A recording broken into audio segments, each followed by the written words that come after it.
मैनपुरी से लेकर के हम बात करना चाहते हैं। मैनपुरी जिला है, ओछा थाना क्षेत्र के अंतर्गत गांव पड़ता रुरिया।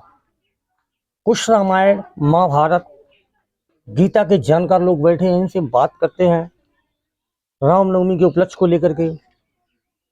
सर पहले तो अपना परिचय बताएं। सर आपका नाम क्या है? मेरा नाम उदय चंद यादव। ये रामनवमी क्यों मनाई जा रही है, इसका क्या कारण है? ये रामनवमी इसलिए मनाई जाती है कि रामनवमी के ही दिन भगवान श्री राम ने अवतार लिया था इस भूमि पर। रामचंद्र जी ने रामनवमी के अवसर में अवतार लिया था। हाँ, तो नव दुर्गा जी की भी पूजा होती है और रामचंद्र ने अवतार लिया। तो अब जो ये आदेश नया आया है मुख्यमंत्री जी का, नव दुर्गाओं में अखंड रामायण का पाठ होगा, तो इस संबंध में क्या क्या? वो उन्होंने मुख्यमंत्री जी ने बहुत अच्छा किया है। रामायण का प्रोग्राम तो हमारे यहाँ सदियों से होता चला आ रहा है और नव दुर्गा भी हमेशा से ही पूजन होता है, वो ही फिर भी होगा। इस तरीके से आज एक मामला चल रहा है इटावा जिला से। 31 साल की लड़की ने कृष्ण भगवान की मूर्ति से शादी की, तो इसको आप किस नजरिए से देखते हैं? नहीं, वो उसने अच्छा किया है। वो तो ठीक है, हमारे लिए तो भगवान राम है, भगवान कृष्ण है, हमारे लिए तो भगवान ही है। और उसमें क्या नाम, मुसलमान समुदाय से होते हुए हमारे कवि एक रसखान हुए हैं जी। उन्होंने कृष्ण के बारे में लिखा है कि शेष महेश गणेश दिनेश सुरेश जाय निरंतर गावें, जाय अनाद अनंत अखंड अछेद अवेद सुवेद बतावें, नारद से सुख व्यास रहे पचिहारे तहु पुन पार न पावें, ताई हीरे की छौरियां छचियावर छाछे पर नाच नचावें। तो हम तो सभी जितने भी ये है माननीय, वो सभी भगवान राम और कृष्ण को उसी हिसाब से मानते हैं जितना हमारे लिए भगवान वो ही है। अगर हम बात करते हैं समाजवादी पार्टी के स्वामी प्रसाद मौर्य जी ने ग्रंथ को लेकर के, रामायण को लेकर के बात की है कि हमारे मुख्यमंत्री जी एक ही ग्रंथ को ज्यादा बढ़ावा दे रहे, जिसको आज की दुनिया में रामायण को पढ़ा नहीं जाता है।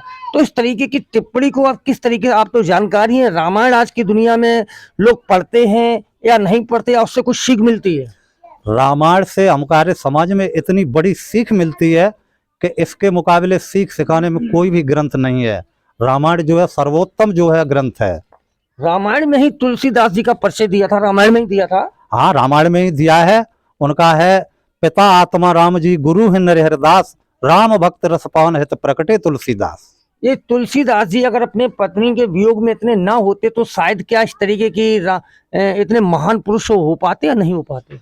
नहीं हो पाते। उनकी पत्नी ने ही इनको सच्चा ज्ञान दिया है। सच्चा ज्ञान दिया है इनको, तभी जो है इस शरीर का मोह उसकी पत्नी ने ही छुड़ाया है और परमात्मा की तरफ ज्ञान जो है उनकी पत्नी ने ही दिया है। तो ऐसा कुछ जानकारी होगी जो तुलसीदास जी की जो पत्नी थी, तारावती थी, क्या नाम था तुलसीदास जी की पत्नी का? एक्चुअली क्या, लेकिन अभी भूल गए हैं, लेकिन याद हो जाता है। उनकी वो माता का तो नाम उलसी था, लेकिन औरत का नाम नहीं ध्यान में। एक्चुअली में क्या, अभी भूलने में थोड़े ने रत्नावली। तो इस तरीके से देखिए, रामायण को अगर कोई इस तरीके का खंडन करता है तो यहाँ के लोग काफी रामायण में भी पढ़ते हैं।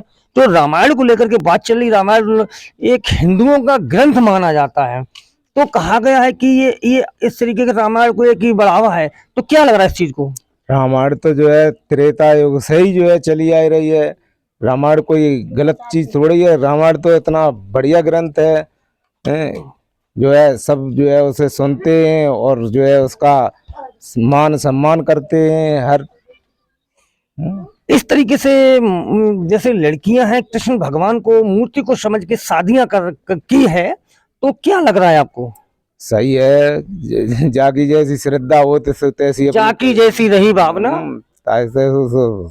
हाँ, आपको हम बताना चाहते हैं, काफी रामायण में चर्चित ज्ञानित है। अभी रामनवमी की चर्चा चली, रामनवमी को उपलक्ष्य में जिस तरीके से मुख्यमंत्री जी के निर्देशों को लेकर के उन्होंने कहा कि नहीं, मुख्यमंत्री जी जिस तरीके का निर्देश किया है वो अच्छा है, और वहीं जिसको जैसा भाव उसी तरीके से इटावा ने लड़की ने कृष्ण भगवान की मूर्ति से शादी की, तो स्वयं पर भी कहा है कि नहीं वो भी अच्छा है।